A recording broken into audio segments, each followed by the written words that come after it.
So I would say one big cardinal difference is time. The South, they just sort of take their time. There's a good and bad to that, right? It's great because you can have these conversations where people sort of saunter and it's casual and you don't feel rushed when you want to get a bite to eat. You better make yourself at home. Hey everyone, welcome to another week of our podcast. And today, as you see, it's not just Ryan and Dirk. We have a special guest here today. It's my good friend Ty Jansma. He is a realtor with City to Shore. He is an awesome friend of mine, as I mentioned. He is a husband, a father, is soon to be a father of two. Yeah, man. And so Ty, welcome. Thank you. Welcome to the podcast. Thank you guys for having me. I feel blessed to have two powerful realtors here. Yeah, powerful, yeah. You know what I mean? Yeah, So, one powerful realtor. And a friend. Yeah. So to kick it off, Ty, why don't you tell us a little bit about your story, how you got into real estate, Yeah. and then a little more maybe detail about yourself and Sure. your life. Sure, yeah. So I went to school to be a teacher. Then I was a teacher for 5 years. I taught elementary school. I got a master's degree in counseling. I thought that's what the Lord wanted me to do. And I get to use that degree every single day in my real estate business. So I started real estate 7 years ago. And really, I sort of fell into it, to be honest with you. My in-laws flip houses. They approached me and said, "Would you like to list a house for us?" And I said, "I'm not a realtor." And they said, "Maybe you should try it in the summer. You know, you teach in summer school, but what else?" Yeah. So I sold a house for them, and I kind of was hooked. I loved the rush. I loved the clients, loved the interaction, and then about just over 4 years ago, I went full time into real estate. Wow, that's good. Yeah. So, obviously, you've had some success in the industry. What would you say if somebody were to ask you, maybe a new realtor's listening to this? Sure. What would you say, where did that success come from? How did you get your leads? How did you get the people that have sent you business? Because obviously you've grown over the years. Sure. You've had really awesome clients. How did you get those clients? What's your strategy with that?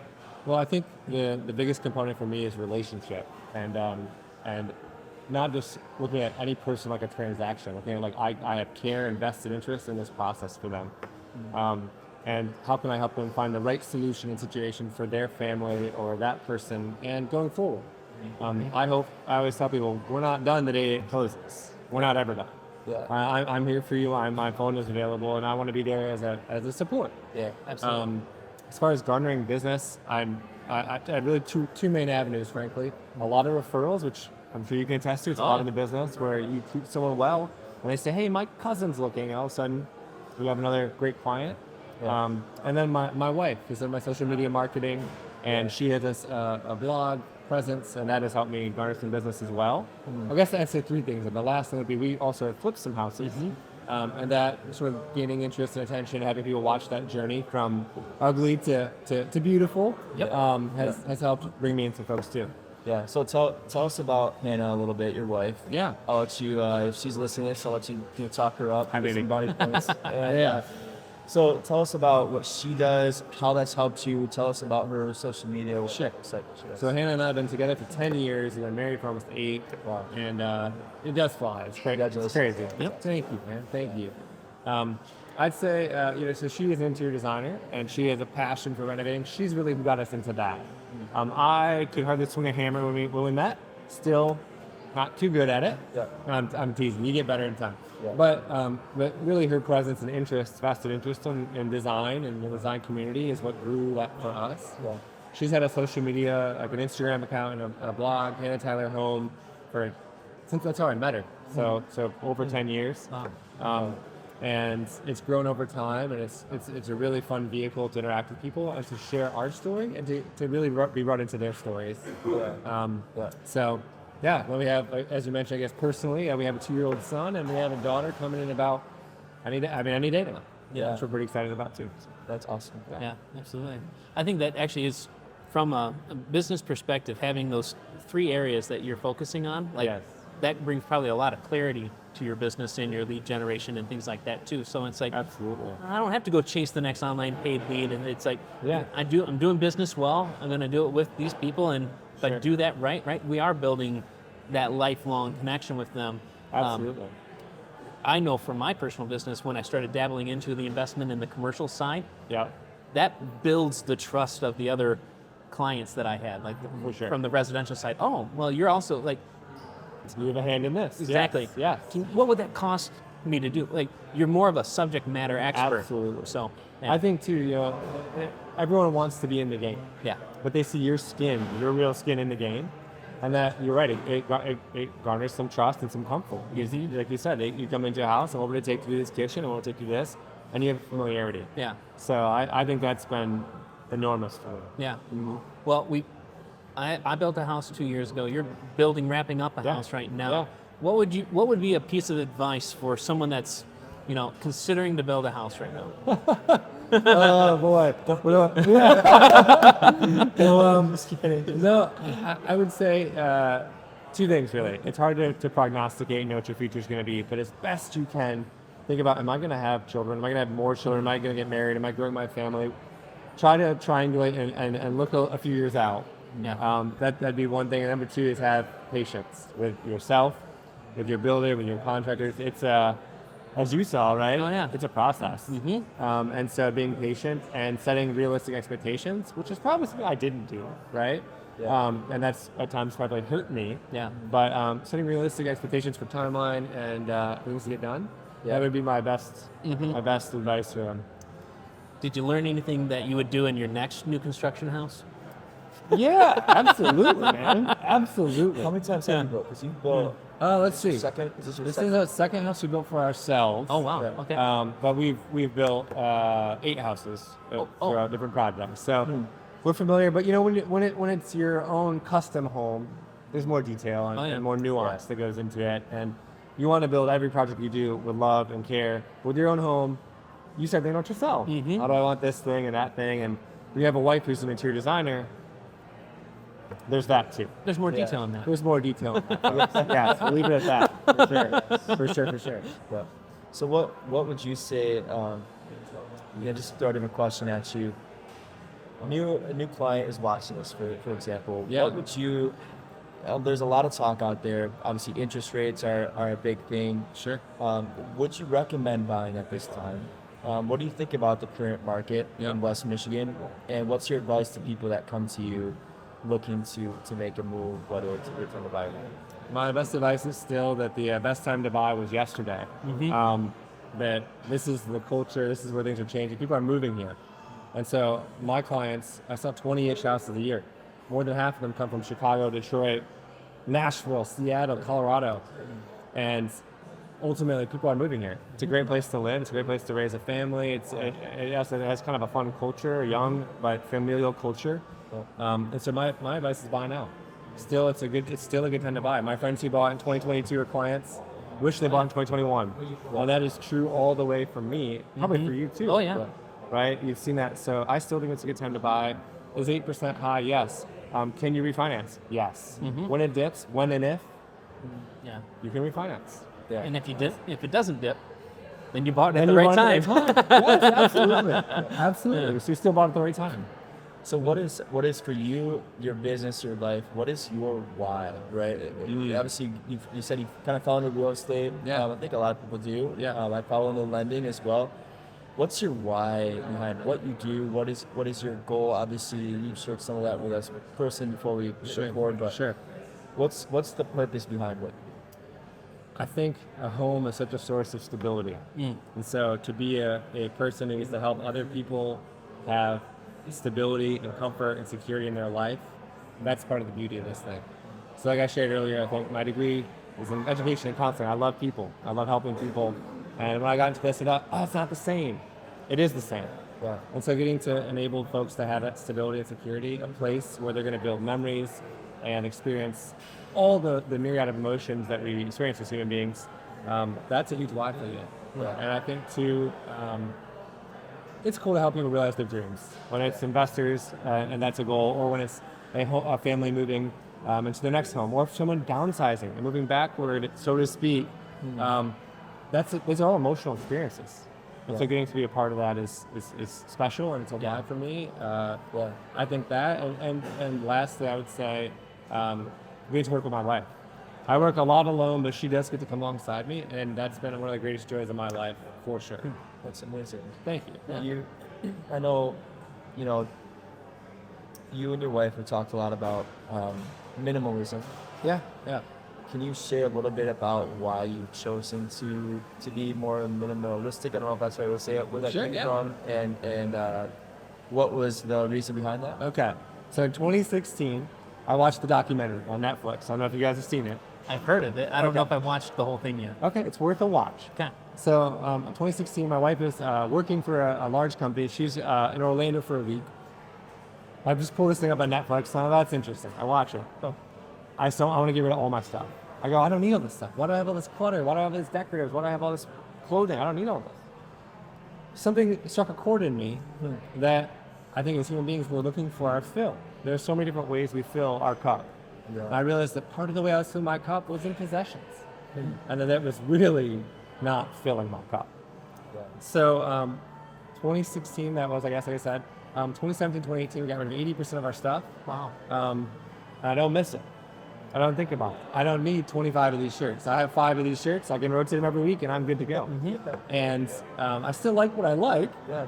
right? But there's even beauty in that. Knowing what you like, you don't waste time shopping, you don't do this or that. It's like I reorder the same shirt, for example, again and again. So what minimalism has bought me is time. So getting rid of the stuff, less to maintain, less clutter, less buying, less shopping. Yeah. It's bought us time. Yeah. I love that. So yeah, thank you. Why is that important to you? Why do you It's the only non-renewable resource, right? Like it's the only thing we can't get back. Yeah. And I don't want any stones unturned to my children, with my wife, my friends, with my community. And so it's just been one part of that, right? One catalyst in having more time. Yeah. I think for me, what I'm hearing is this has become a core principle almost to your life. Absolutely. And some of the best personal development, leadership development principles are those things that you adopt as core principles. Yes. So highly relatable that I know that Brittany and I practice is no one gets me before 9 a.m. Yes. So, very good. Yes. And if you do, it's going to be a virtual call Yeah. because I'm spending hours Yeah. with my family. Yes. No one's going to prevent me from having dinner with my family because that's a core principle. Love that. So, And agree. yeah. Yeah. So, because that's also part of the household where I get to educate the family the most. So, minimalism actually bought you the time to actually go towards your Yes. why. Yes. Absolutely. Well said. Yeah, it was, like I said, it was the vehicle, the catalyst Yeah. that started driving out these things and teasing out these things of what's truly important to me and our family. Yeah. So I love that. I love what you're doing. That's great. Yeah. It's So- beautiful. And I think it's powerful for agents because that actually Yes. brings a lot of energy to your life. Yeah. Like once you have things that you've defined as a why or a core principle, like I have reason to get up, there's purpose in what I'm doing because you've identified them as important. Yes. That's huge, I think, for people that are Agreed. entering in any walk of life is to find that. Yes. Well, I think too, particularly to our profession, lenders, realtors, you're on call hours all the time. Mm-hmm. So you have to define times where they're not, where you're not, where you are on for your family or for yourself or for your faith or whatever it is. And I think that's integral in being even mentally healthy and successful. Is okay after X time or before X time. This is family time. This is God time. This is me time. Whatever. Yeah. I remember you were one of the first people, when I got in the industry, he was one of the first people that had a conversation with me and just said, hey, are you taking care of yourself? At that point I was single, I could grind it out, I could work late, and I could still do that. But I remember you, out of concern, just said, hey, why don't you take extra time for yourself? It's okay to have limits. That's something I think I've learned, and that's for anybody that's in the industry. I think it's been really strong for me to ask questions that I was afraid to ask in the beginning. Yeah. Not everything, actually, nothing in real estate is life and death. There's a lot of times, there's a lot of realtors that I don't think feel that way, but it's true. And so I was leaning in on that one. sometimes, yeah, exactly. Sometimes it's okay to ask the question of, do you need this right now? Yeah. Or do you mind if I get this to you Monday? And if they do, hey, we can do it. But a lot of times, I've gotten a response of like, all right, get it to me Monday morning. Yeah. But I was scared to ask in the beginning because I felt like I had to be a people pleaser always. But people are people. If people can understand, oh yeah, you're with your family right now, hey, that's fine. Or if it is a truly an urgent situation, they will let you know. But asking those questions, Yes. I think is so key in this industry, and something that I've learned. And I actually had a conversation with somebody in our office that she's amazing, and she wants to please everybody. And I just let her know. I asked her to do something for me last week. I had a gift to put together for it was for breast cancer awareness, and we were gonna give the gift, and then they're gonna raffle off that gift. And my spiritual gift is not gift giving. Like I am not good. Like I'm terrible at it, and so I'd gotten the things that I needed. I did not want to put it in a basket, make it look pretty, because I don't know where to begin with that. So I asked her to help me. Fair She enough, did an yes. incredible job. And afterwards, I was like, "It's not." I told her, "I'm like, that wasn't your job. You don't get paid anything for what you did for me." So first of all, I wanted to let her know that I appreciate that. Yeah. But then secondly, I told her, I said, you can say no. Like if there's ever, I said, I could have still put something together. I said, I wouldn't have looked nearly as cool. That's probably true. Yeah. But like you can still, and so I want to thank you for that, because we're good at teaching me that lesson. That's something I want to teach other people. Work hard when you're on the clock. But like you said so many times too, your core principle is I will set aside time for the people that I care about, and for the things that are most important about that. So I really love that about both of you, and working with both of you, is that you understand that. And I think all three of us, from just hearing it, we welcome the breakup of our day from our family, right? Yeah, Because we value them the most anyway. So, Yes. hey Ryan, can you cut home an hour early?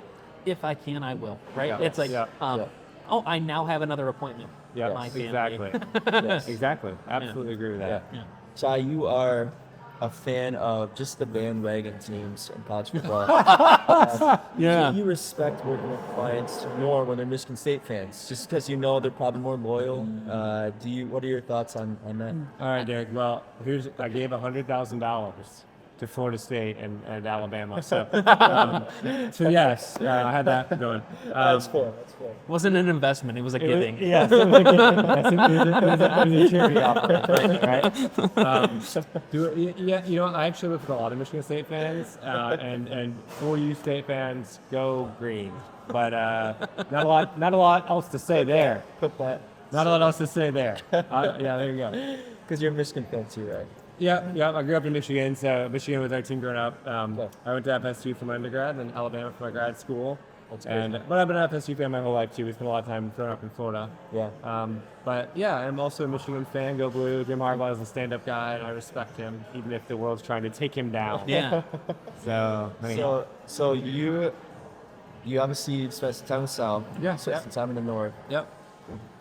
What are your thoughts in terms of living in both those areas? What's different about those? Wow. What's That's a big. Yeah. So I would say one big cardinal difference is time. The South, they just sort of take their time. There's a good and bad to that, right? It's great because you can have these conversations where people sort of saunter and it's casual and you don't feel rushed when you want to get a bite to eat. You better make yourself at home. So that's I'd say a huge difference, right? Just the time, the pace in which people live. I think a lot of it at the core, people are people, and so that's one of the things. It's like we all believe the same, we all have the same general value structure system. Faith is important to both. Football is important to both. Although in the South they think it's not important to the North, which is kind of a funny misconception, if you will. But I'd say that, and then I would say also in the South generally a little more outwardly friendly. Probably when you get to know someone, it's the same relationship. Yeah. But certainly when you're walking down the road, if you don't wave at someone, there's almost an offense. Like, oh, you didn't wave at me or say, hey, how's it going or whatever. Like there's almost that expectation, but I love that. Yeah. It just opens the avenue for so many just sweet little conversations. So. Yeah. That's good. Yeah.